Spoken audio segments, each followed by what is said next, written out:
यकीनन जनाब खलील मामून साहब, बहशती शायद अदीब की तख्लीकात ने अगर हमारी सकाफत को तकवीत बख्शी तो बहैसियत पुलिस ऑफिसर उनकी खिदमात ने हमारे माशरे की हिफाजत की।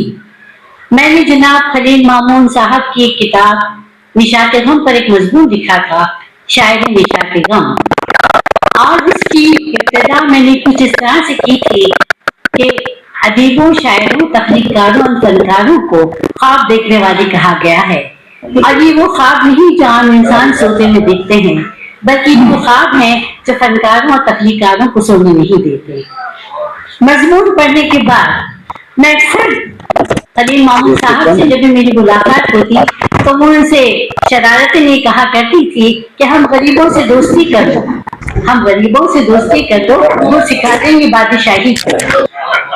तो खलील मामून साहब हंस के खामोश हो जाए, लेकिन इस मजमून को सालार में जब शायर हुआ तो पढ़ने के बाद उन्होंने मुझे फोन किया और कहा कि आज हमारी आपकी दोस्ती होगी। बहरहाल हमारी दुआ है कि रब्बुल इज्जत आपकी मग़फ़िरत फरमाए, आपके दर्जात बुलंद फरमाए और आपको जन्नतुल फिरदौस में आला तरीन दर्जा अता फरमाए और उनकी याद सबके लिए सुकून और तमाम मुहिबाने उर्दू के लिए एक तहरीक का जरिया है। बहुत बहुत शुक्रिया। और इसके साथ ही हम आगे चलते हैं। Now I request, now it's my proud privilege to request to invite Dr. Ajay Kumar Singh Sahab, former Director General of Police, Government of Karnataka, to address the gathering. Doctor Ajay Kumar Singh जैसे काबिल कद और मोतबर शख्सियात के बारे में बस इतना ही कहूंगी कि आपने उर्दू जुबान और अदब की शमा को हमेशा फरोजा रखा है। आपने हमेशा अपनी मौजूदगी से उर्दू महफिलों को रौनक बख्शी है और ये साबित कर दिखाया है कि उर्दू जुबान जो है हिंदुस्तान की मुश्तरका तहजीब है और इस जबान का रिश्ता समाज के हर पद से बिला तफरीक मजहब व मिल्लत, बिला रंग व नस्ल के जुड़ा हुआ है। किदवई साहब की तकरीर के बाद मेरे लिए कुछ कह पाना बड़ा मुश्किल है और आपको भी लगेगा कि कहां से कहां आ गए। लेकिन खैर बुलाया गया है और मुझे कहा भी गया है कुछ कहूं तो कुछ तो कहूंगा मैं। ये जो फन और फनकार का रिश्ता जो है इसको मैं बहुत पहले से समझने की कोशिश करता रहा हूं। शायद जब मैं इंटरमीडिएट या बीए में आया तभी से कि आखिर एक फनकार का अपने फन से क्या रिश्ता हो सकता है। और उस समय मैं ये समझा करता था, मैं शायरी भी करता, थोड़ी बहुत लिखता था, कुछ कहानियां, कुछ कविताएं हिंदी में, तो मैं ये समझा करता था कि फन और फनकार एकदम एक होने चाहिए, कोई फर्क नहीं होना चाहिए एक दूसरे में। फनकार जो है पूरी तरह से अपने फन में जाहिर हो, ऐसा न हो कि फन तो बहुत अच्छा हो लेकिन फनकार उससे थोड़ा नीचे मालूम हो, ऐसा मैं सोचा करता। लेकिन बाद में शायद ये हो सकता है जब मैं बीए में आया या कभी 79-80 की बात होगी, टी.एस. एलियट की एक बात पढ़ी मैंने, जहां पे वो कहते हैं कि द पर्सन हु सफर्स और who experiences and the artist who create they are different and greater the difference greater the art. तो ये मुझे बहुत अजीब लगा, भाई ऐसा कैसे हो सकता है, लेकिन इसको समझने में मुझे बहुत साल लगे कि ऐसा भी हो सकता है, इसमें कोई बुराई की बात नहीं। बल्कि अगर जो मैं कह रहा था फन और फनकार के बारे में, अगर हम उसी पे जमे रहें तो बहुत सारी अच्छा अदब हमारे सामने नहीं आ पाएगा या हम उसको समझ नहीं पाएंगे, क्योंकि हम उसको फनकार की को देखते रहेंगे, फन नहीं देखेंगे, फनकार को ज्यादा देखेंगे। तो इसकी बात है कि जो एक्सपीरियंस करता है, और इसीलिए ऐसा भी होता है कि जो फनकार होता है, जो उसकी जाति मामला नहीं, तो एक्सपीरियंस, उसको जो पर्सनल है उसको यूनिवर्सल बनाना, और जो यूनिवर्सल है उसको पर्सनल बनाना, और इन दोनों का फिर एक्सप्रेशन करना। तो अगर हम इस बात को ध्यान में नहीं रखें तो हम क्या कहते हैं, क्या समझते हैं कि अरे ये ऐसी शायरी क्यों कर रहा है, ये इस पोएम में, इस कविता में, इस नज्म में ऐसा क्यों कहा गया है, इस शायर को बड़ी तकलीफ होगी। लेकिन ऐसा है नहीं, ऐसा होना जरूरी नहीं है। वो उसकी अपनी तकलीफ नहीं होगी, वो जमाने की तकलीफ है जिसको वो जाहिर कर रहा है। तो मैं समझता हूं कि ये बातें जो हैं हम अगर ध्यान में रखें तो किसी भी शायर, और मेरे लिए विशेष रूप से हमारे खलील मामून साहब को समझने में आसानी होगी। मुझे एक बात और याद आती है शायरी और उसकी शायरी की अपनी समझ के बारे में। मैंने ऐसा सुना है अपने कानों से किसी को कहते हुए कि वो एक बार बेंद्रे साहब के पास गए। दारा बेंद्रे का नाम तो आप सबने सुना ही होगा, बहुत बड़े शायर, ज्ञानपीठ मिला उनको। उनकी कोई एक नज्म थी जो कठिन मानी जाती थी, तो उन्होंने उनसे जाके कहा कि आपकी नज्म का मैं ये अर्थ समझा हूं, क्या ये ठीक है? तो बेंद्रे साहब बोले बिल्कुल ठीक है, आपने जो समझा वो बिल्कुल ठीक है। तो ये बड़े खुश हुए कि भाई मैंने ठीक समझ लिया, बेंद्रे की कठिन एक उसको नज्म को मैंने ठीक समझा। लेकिन बेंद्रे ने आगे उनसे कहा कि जो जैसा जैसा समझ रहा है वो ठीक ही समझ रहा है। उनका कहना था कि भाई मैंने अपनी नज्म कह दी, अब कोई इसको क्या मतलब निकालेगा, मैं किस को समझाने जाऊंगा कि मैं ये कहना चाह रहा था, नहीं भाई मैं ये कहना चाह रहा था, ऐसा नहीं हो सकता। तो अपनी अपनी समझ से, तो उस हिसाब से देखिए तो मैं ये कहा जा सकता है कि शायद बहुत सारे लोग खलील मामून साहब की शायरी को कठिन समझते हैं, लेकिन ऐसे भी हैं लोग जो, अब जैसे मैं उनकी शायरी का बहुत कायल हूं। जब मैं पढ़ा करता था या सुन के आता था, या जब ये किताब छपाने के चक्कर में फिर से देख रहा था, तो अक्सर मैं उठ के जाके अपनी वाइफ से कहता था जो उर्दू की शायरी नहीं पढ़ती हैं, अरे यार क्या शायर है ये, क्या शायरी करता है, इट इज सबलाइन पोएट्री।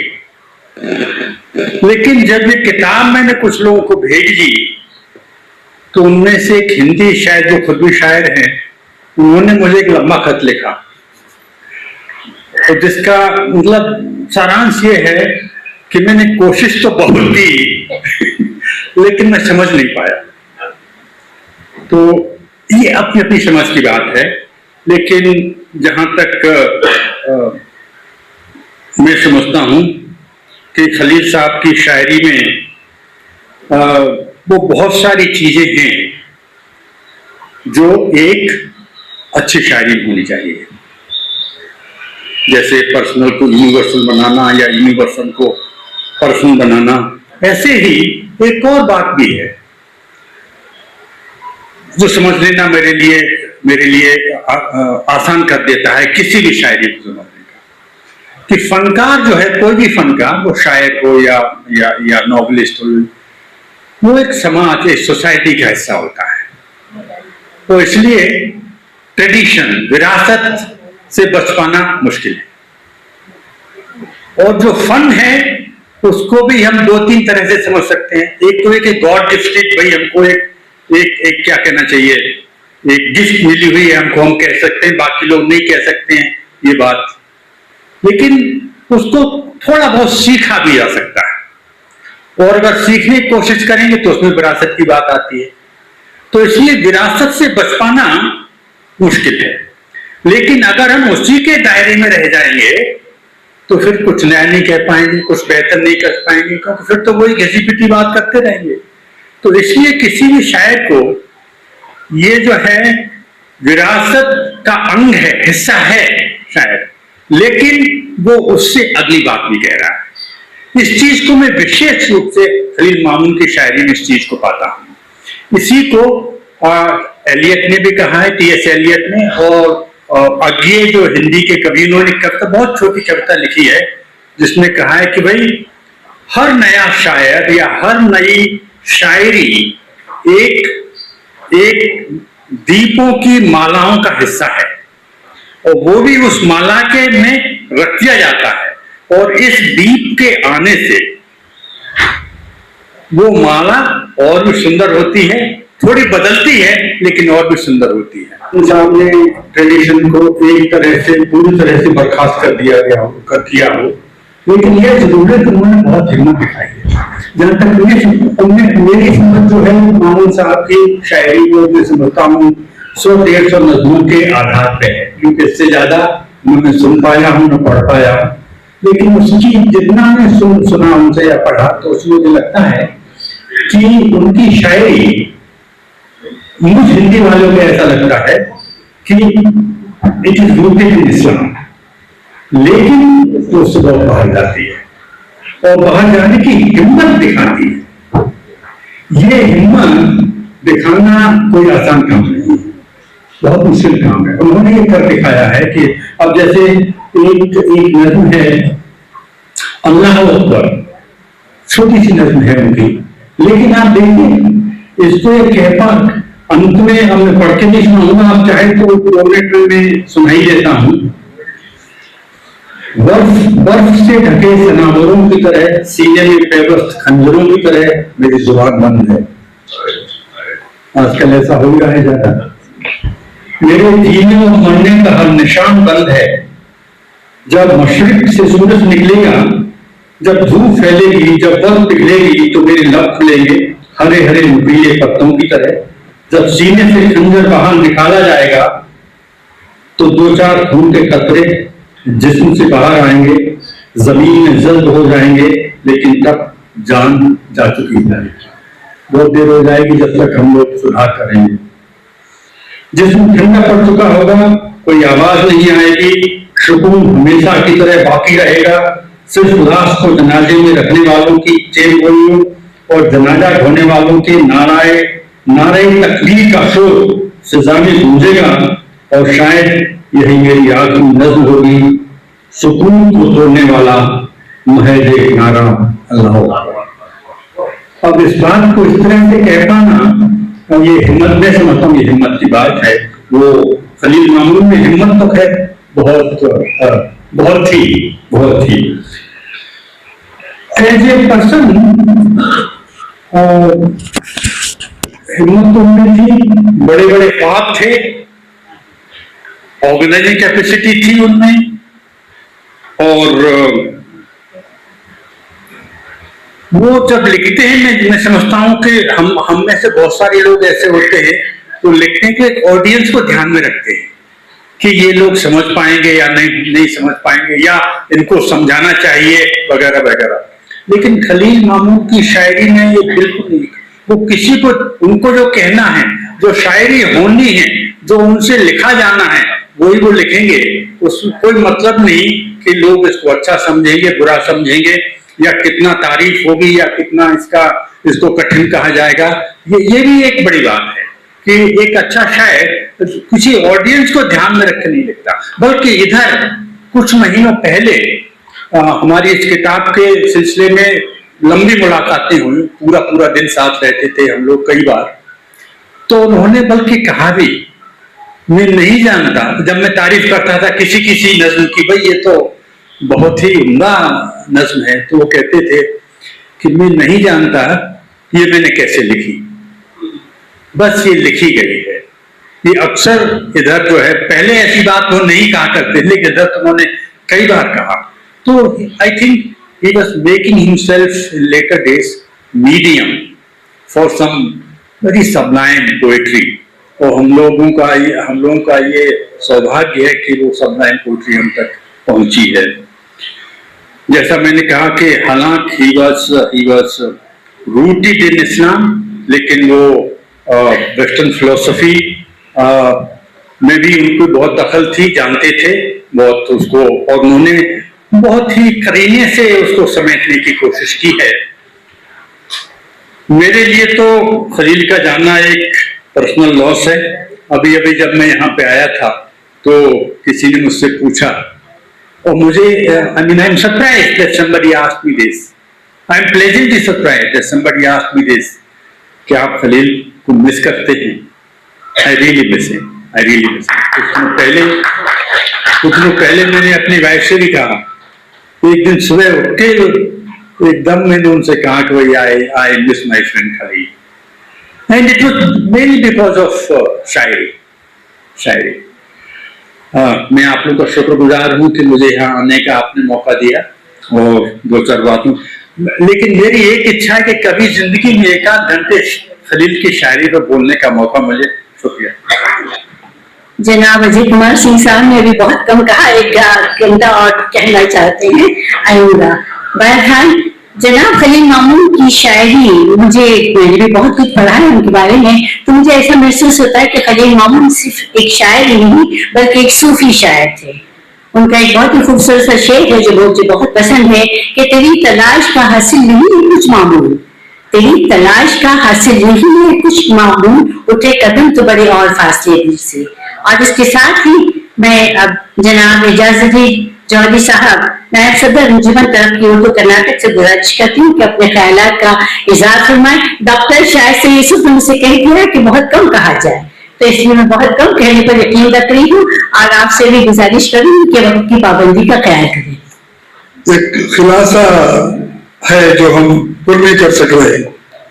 एक हमारे अच्छे साथी अदबी महफिलों में एक अच्छे ऑर्गेनाइजर, बहुत ही खूबसूरत ऑर्गेनाइजर, आपको याद होगा कि 2008 में एक इंटरनेशनल लेवल पर एक मुशायरा और एक अदबी जलसा भी मुनक़द किया था हमारे वर्ल्ड उर्दू कॉन्फ्रेंस में जनाब खलील मामून साहब की सरपरस्ती में। हम उसके एसोसिएट हैं। उस वक्त से इनकी आखिरी रहलत तक भी जो है हम उनके साथ रहे, हर प्रोग्राम में हम लोग हिस्सा लेते रहे। खलील मामून की ताज़ियती जलसा कहूँ या मेमोरी ये कहूँ, मरहूम खलील मामून साहब एक शायर, एक अदीब, एक फनकार थे। इनमें गैर मामूली ज़हनी काबिलियत थी, एक जी शऊर और बासलाहियत शख्स थे। उर्दू अदब में खासकर शायरी में इनको महारत थी, बल्कि यूं कहूँ एक जोहर था। जब भी लिखते एक किताब बन जाती थी। मेरी नजर से बहुत सारी किताबें मुझे लिखे, मेरी नजर से एक 500 सफ़ात की किताब गुजरी,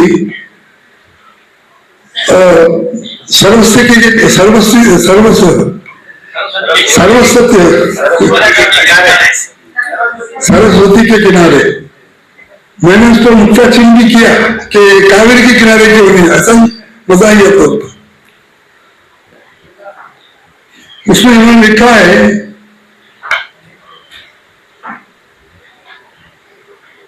आदमी सौ वसवसों में फंस जाता है, खोट है कि ये करूं कि वो करूं, और ये फैसला नहीं कर पाता कि कैसे करूं।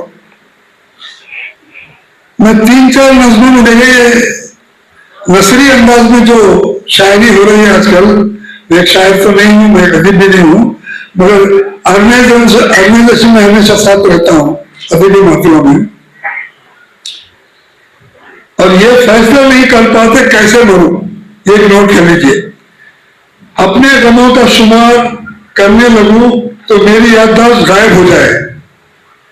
अपने गमों का शुमार करने लगूं तो मेरी याददाश्त गायब हो जाए। आंखों में अंधेरा और रूह में सवेरा जाता हो जाए।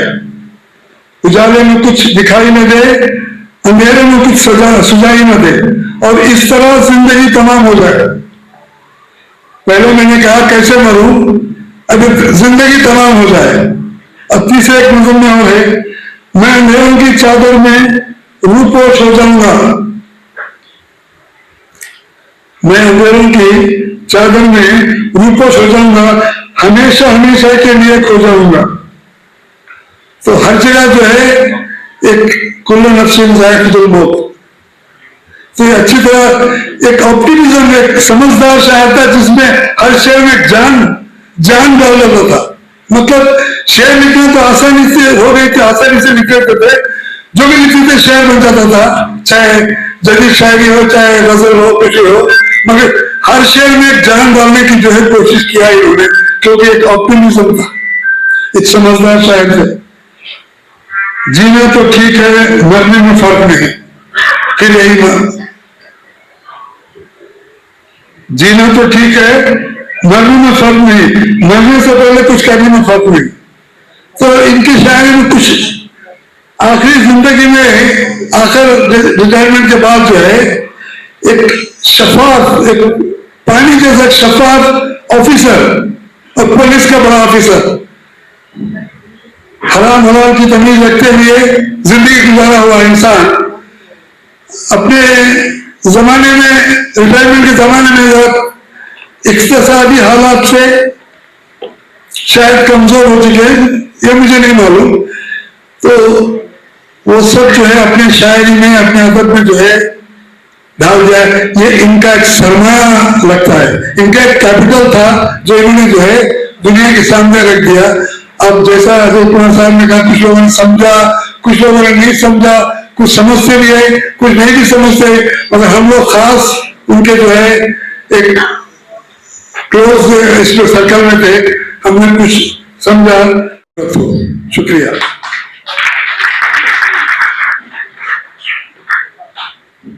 तो अपनी बहारों पे नाज था, वो आ गए तो सारी बहारों पे छा गए। सबसे पहले मैं शुक्रगुजार हूँ United council for education and culture, जिन्होंने मुझे आज इस प्रोग्राम में आने की दावत दी और गुस्ताखी देर के बाद मैं यहाँ पर पहुँचा। और सबसे पहले हमारे खालिद महमूद साहब के साथ इतने गहरे ताल्लुकात नहीं थे। हम उनकी एक पुलिस ऑफिसर के नाते जानते थे और जब कभी भी मुलाकात होती तो उनके अंदर मैंने एक जो पाया था वो एकदम हालात हाजिरा पे काफी क्रिटिक थे। कभी भी तबसरा ऐसा करते थे और हालात हाजिरा के बारे में, सिस्टम के बारे में भी उनके पास कुछ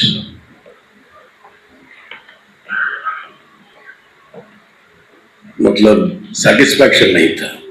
कभी भी सिस्टम के खिलाफ बोला करते थे और सूफिज्म में उनका एक लगाव था।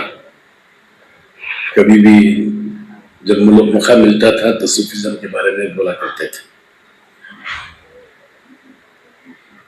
जब कभी भी उनको हमने कोशिश की इस्लामिक इंस्टीट्यूट ऑफ टेक्नोलॉजी में एक ओहदा दिया था और उनसे गुजारिश की थी कि उसमें कुछ इस्लाह करें और उसमें कुछ तब्दीली लाएं, मगर वहाँ के हालात को देखते हुए थोड़ी ही अरसे में उन्होंने कहा कि ये मेरी बस की बात नहीं है, मुझे इस एनवायरनमेंट में रहना नहीं है, तो उन्होंने उससे भी इस्तीफा दे दिया था। तो बस मैं ये कहना चाहूँगा कि बहुत कम लोग ऐसे होते हैं जो अपनी सोच अपने पास रखते हैं और समझते हैं कि भाई उस सोच के तहत सोसाइटी भी बदले, समाज भी बदले, कुछ बदलाव लाने की कोशिश करें। मगर जब उस कार्रवाई में कभी कभी कामयाब होते थे, कभी कभी नाकामयाब होते थे, उस वक्त काफी डिसअपॉइंट हुआ करते थे और खुलकर कहा करते थे। तो इस तरीके से कुछ याददाश्त उनके साथ जो भी हमारी मुलाकात होती थी, बस चंद अल्फाज मैं आप लोगों के सामने रखा हूँ और उनकी जो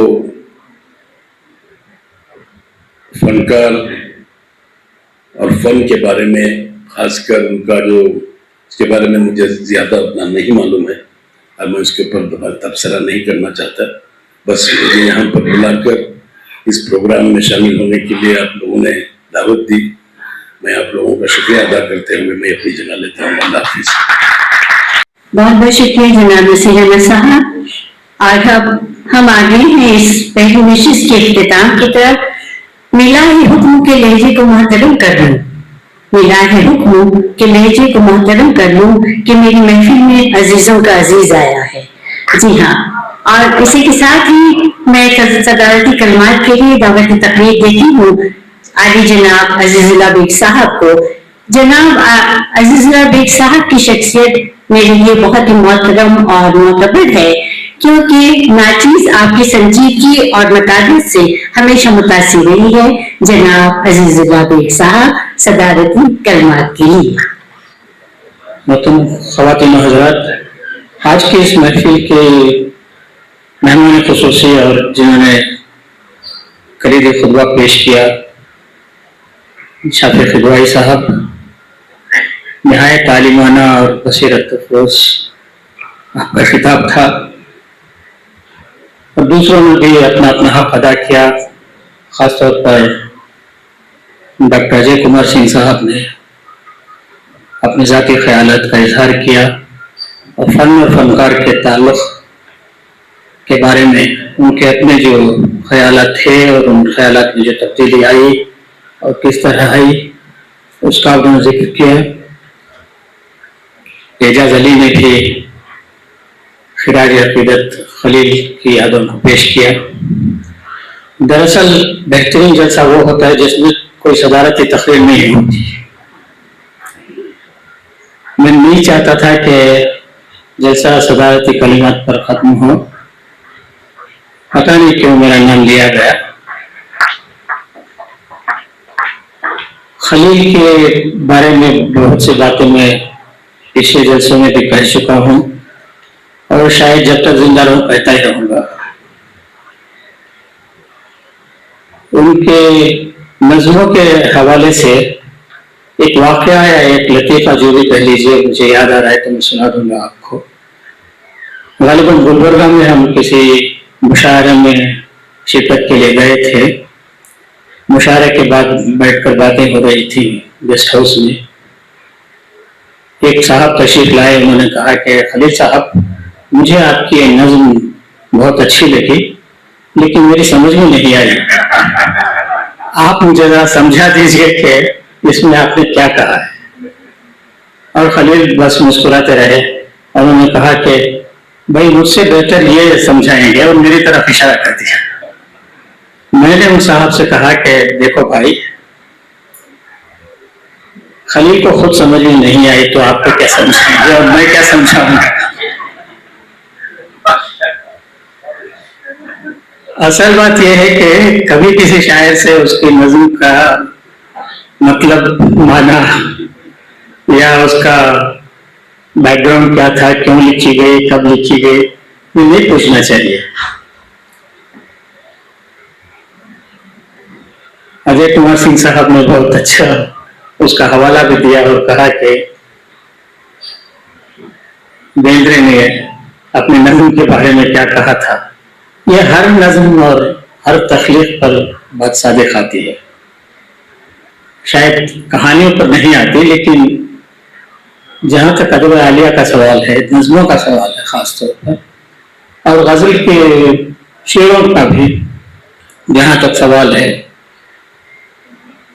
जब लिखा जा चुका है अदब, जब शेर कह दिया गया है, जब नज़्म शाये हो चुकी है या लोगों तक पहुंच चुकी है, तो उसका क्या तासुर पैदा होता है, क्या उसका मतलब निकलता है और किस सियाक़ व सबाक़ में उसको हम उसका इंतबाह कर सकते हैं और किस तरह वो हर ज़माने में, हर हाल में, चाहे वो आज का वक्त हो या आने वाले दिनों का,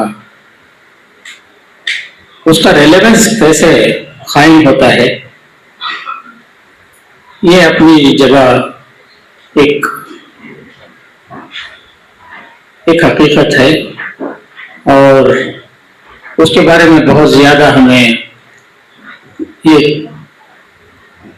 तशरीह करने की या उसका मतलब समझाने की कोशिश जो करते हैं। हाँ, अलबत्ता ये है कि मुश्किल अल्फाज के माने हम बता सकते हैं कि ये जो अल्फाज इस्तेमाल हुए हैं इसका मतलब ये है, वो है, बस उससे आगे गालिबन कुछ कहा नहीं जा सकता। बहुत खुशी हुई आज इस महफिल में आप तमाम हजरात, ख़वातीन और हजरात की यहाँ मौजूदगी के लिए। मुझे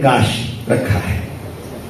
कहा है कि बापू अब तुम्हारी जयंती पर ही तुम याद आते हो। बापू अब तुम्हारी जयंती पर ही तुम याद आते हो। तुम्हारी खामोशी चार सू सुनाई देती थी। तुम्हारी खामोशी चार सू सुनाई देती थी। तुम्हारे आदर्श, तुम्हारा संदेश सबने सुना। साथ तुम्हारे चलते रहे। वतन परस्ती के हौसले बढ़ते रहे। अहिंसा और सत्य हमारी जीत के कारण थे। मोहब्बतें जीवन की रोशनी थी। अधिकार की राजनीति में वो सब कुछ लुट गया। अधिकार की राजनीति में वो सब कुछ लुट गया जिसको तुमने बड़े जतन से पाला था। तुम्हारे मुजस्सिमे और तस्वीरें तुम्हारी रह गई हैं। तुम्हारे मुजस्सिमे और तस्वीरें तुम्हारी रह गई हैं। काश कि तुम भी हम में होते। ये नज़्म थी बापू के हवाले से।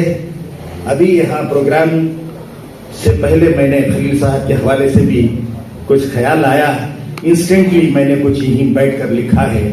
यहाँ लोगों की तादाद बड़ी अच्छी खासी तादाद हज़रात और ख़वातीन की और अदब के दिलदादा अहबाब की देखकर मुझे अक्सर खलील साहब का वो कहना याद आता था कि भाई हमारी अदबी महफिलों में लोग बहुत कम आते हैं, बहुत कम आते हैं और इसका फुकदान है। काश कि वो ये मंजर भी यहाँ देखते। इसी पस मंजर में मैंने कहा है, नज़्म का उन्वान हुआ है, यहाँ चर्चा है तुम्हारा। यहाँ चर्चा है तुम्हारा। मोहतरम खलील मामून, आपने कहा था ये क्या कि दफन हो गए चुपचाप खब्र में। ये क्या कि दफन हो गए चुपचाप खब्र में। मरने के बाद मौत का चर्चा कोई तो हो। कोई तो नाम लेके पुकारे हमें यहाँ इस भीड़ में। हमारा शनासा कोई तो हो। आपके जाने के बाद याद भी किया जा रहा है, नाम भी लिया जा रहा है। आपके फन पर गुफ्तगू भी हो रही है। शनासाओं की महफिलों में, शनासाओं की महफिलों में आपको तलाशा जा रहा है। अशार में आपके लफ्जों के कारवां में आपसे हम रूबरू हो रहे हैं। आपसे हम रूबरू हो रहे हैं। आपके फन का एतराफ हर सू होता रहा। आपके फन का एतराफ हर सू होता रहा। हम ही थे जो कोताह रहे। जब उन्हें साहित्य अकादमी का अवार्ड मिला, जहां तक मेरी अपनी मालूमात है कि मखदूम मोहिउद्दीन के बाद दूसरा अवार्ड साउथ इंडिया को मिला खलील मामून साहब की जात में। आपके फन का एतराफ हर सू होता रहा। हम ही थे जो कोताह रहे। नया अदब के जलसों में कदरदानों की कमी का हर बार आपको रंज रहा। काश आप देख पाते आपका तस्करा सुनने। काश आप देख पाते आपका तस्करा सुनने। आपकी अजमत के शहर में संवरी सजी महफिलें भरी भरी हैं। काश आप हमारे दरमियान होते। बहुत बहुत शुक्रिया। मुअज़्ज़िज़ ख़वातीन हज़रात, आप सबका बहुत बहुत शुक्रिया कि यहाँ पर United council for education and culture की जानिब से मुनक़्क़िद पहली नशिस्त का इख्तिताम हो चुका है और अब हम चलते हैं दूसरी शेरी नशिस्त की तरफ। और दूसरी शेरी नशिस्त की निज़ामत के फ़राइज़ अंजाम देंगे रियासत कर्नाटक के मशहूर सूफी शायर जनाब मुनीर अहमद जानी साहब। जनाब मुनीर अहमद जामी साहब एक सूफी शायर ही नहीं बल्कि एक बजाते खुद एक सूफी मंश इंसान है। और इस शेर के साथ मैं आपको दावत निजामत देती हूँ कि मत सहल हमें जानो फिर ताहे फलक बरसो, मत सहल हमें जानो फिर ताहे फलक बरसो, तब खाक के पर्दे से इंसान निकलते हैं। जनाब मुनीर अहमद जामी साहब।